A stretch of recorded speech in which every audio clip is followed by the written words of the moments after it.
সকলকে স্বাগত জানিয়ে শুরু করছি নতুন আরেকটি ভিডিও।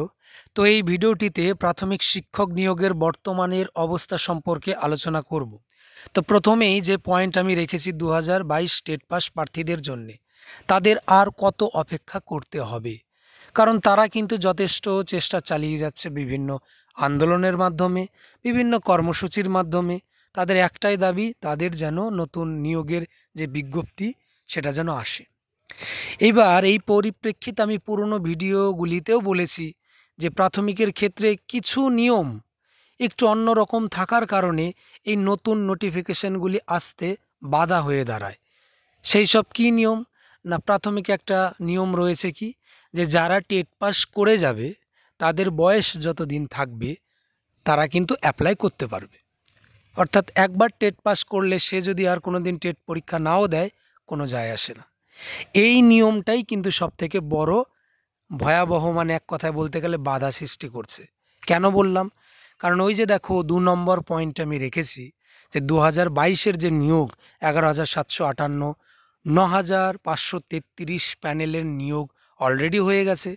১.৫ বছর হয়ে গেছে তাদের নিয়োগ।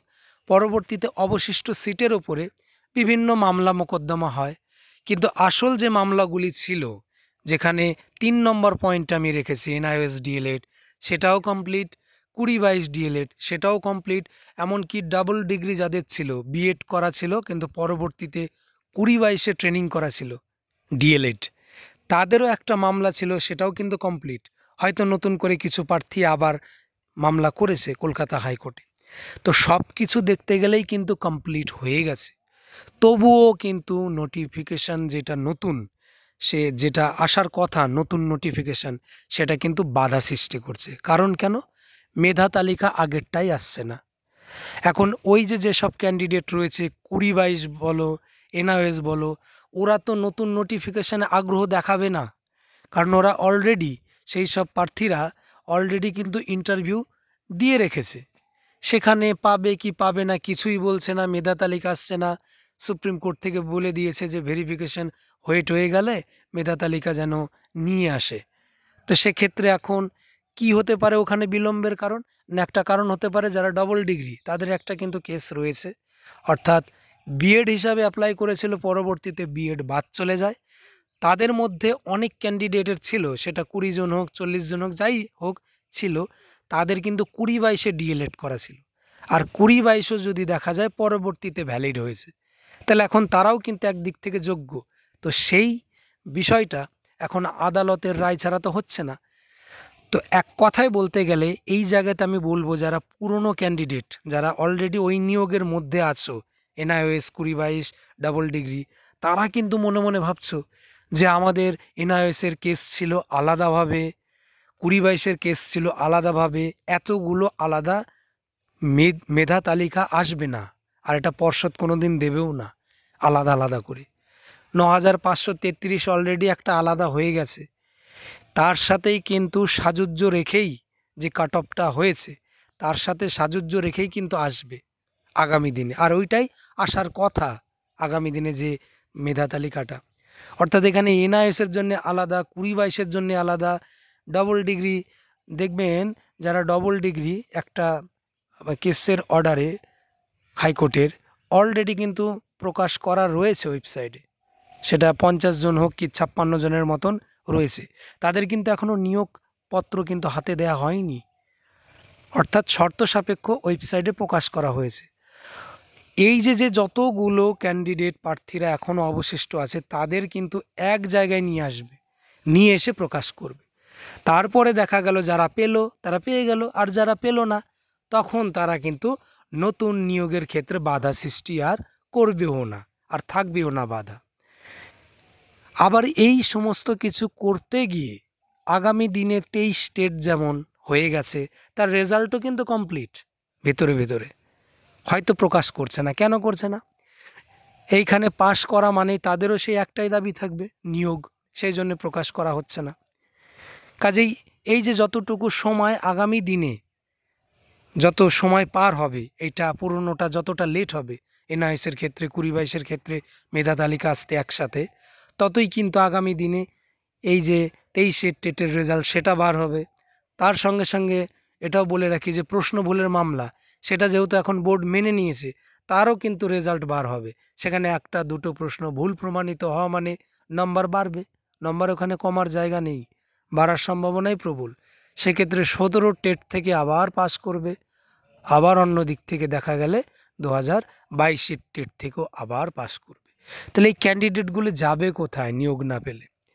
তাই আগামী দিনে এই সমস্ত কিছু মিটবে। এবার অথেন্টিকভাবে বলা যাচ্ছে না যে 10 দিনে মিটবে কি 20 দিনে। তো এই যে বছরটা চলছে রানিং 2025, এর মধ্যে মিটে যাবে এইটুকু আশা করাই যায়। আর প্রাথমিক শিক্ষক নিয়োগের ক্ষেত্রে কিন্তু অনেকটা দেরিই হয়। আগামীতে যেমন তেমন পুরনোগুলো যে নিয়োগগুলো হয়েছে সেখানেও এরকম বিলম্ব হতো। সুতরাং এই প্রাথমিকের ক্ষেত্রে 2 মাস 3 মাস দেরি হয় এটা কিছুই না। তারপরে যেটা বড় কারণ ছিল ওবিসি, সেটা কিন্তু আর কোনো বাধা নেই বর্তমানে, কোনো বাধা নেই, নিয়োগ যখন তখন চলে আসতে পারে। এবার অনেকেই হয়তো ভাবছো যারা 22-এর টেট পাস প্রার্থী যে আমরা তো এতদিন জানতাম ওবিসির জন্য আসছে না, কিন্তু না, আমি পুরনো ভিডিওতেও বলেছি, আবারও বলছি, প্রাথমিকের ক্ষেত্রে একটা নিয়োগ প্রক্রিয়া কমপ্লিট না করে নতুন নিয়োগ প্রক্রিয়া শুরু করা সত্যিই খুব মানে এক কথায় বলতে গেলে একটা আইনি জটিলতা তৈরি হয়ে যায়। কারণ এখানে পুরনোরা যারা আছে তারা তো রাজি হবেই না কোনো মতে, কারণ তাদের মেধা তালিকা না প্রকাশ করে আবার তাদেরকে দিয়ে নতুন করে অ্যাপ্লাই করানো, এটা কোনো মতেই তারা রাজি হবে না। আর এরকম অতীতে কোনো দিন হয়ওনি, প্রাথমিকের ক্ষেত্রে হয়ওনি। আর যেহেতু এই টেট সিস্টেম যেটা ভ্যালিড, অর্থাৎ লাইফ টাইম যে ভ্যালিড, এটা কিন্তু আগে ছিলও না। তাই আগে কি হয়েছে না হয়েছে সেই ব্যাপারটা আলাদা। অনেকে 2009 সালের নিয়োগের কথা বলে, সেই প্রসঙ্গ টেনে আনে। তখন এরকম বিদঘুটে নিয়ম ছিল না যে টেট পাস হতে হবে, টেটের যে টেট পাসের পরে এক কথায় আমি যেটা বলতে চাইছি যে ভ্যালিডিটিটা সেটা লাইফ টাইম থাকবে, এইসব ছিল না। তখন একটা ন্যূনতম আম, পরীক্ষার যে স্ট্রাকচারটা ছিল সেটা ছিল আলাদা। 2009-এর ক্ষেত্রে জেলাভিত্তিক মানে নিয়োগ করা হতো, বিভিন্ন জেলা বিভিন্ন সময় নিয়োগ করতো, তাদের একটা বিভিন্ন জেলাভিত্তিক প্যানেল হতো। এখন তো তা না, এখন একটাই মেন প্যানেল হয় স্টেট ওয়াইজ, তো সেক্ষেত্রে নিয়োগ দেয়। আর এক্ষেত্রে যে টেটের যে বিষয়টা সেটা একবার পাশ করলেই সবাই সেখানে আবেদন করতে পারে। তাই কাজেই এই পুরনো নিয়োগটা যত তাড়াতাড়ি কমপ্লিট হবে সকলের ক্ষেত্রে মঙ্গল। এখন কেন কমপ্লিট হচ্ছে না? আইনি জটিলতা সামান্য কিছু রয়েছে। কারণ এনআইএসের ক্ষেত্রে যদি দেখা যায় সেক্ষেত্রে কিন্তু কৌশিক দাসের মামলাটা পুনরায় সেই যে ডকুমেন্টস চাওয়া হয়েছিল ভেরিফিকেশনে, সেই ডকুমেন্টসগুলো যাতে কমিয়ে আনা যায় সেক্ষেত্রে একটা আবেদন করা হয়েছে।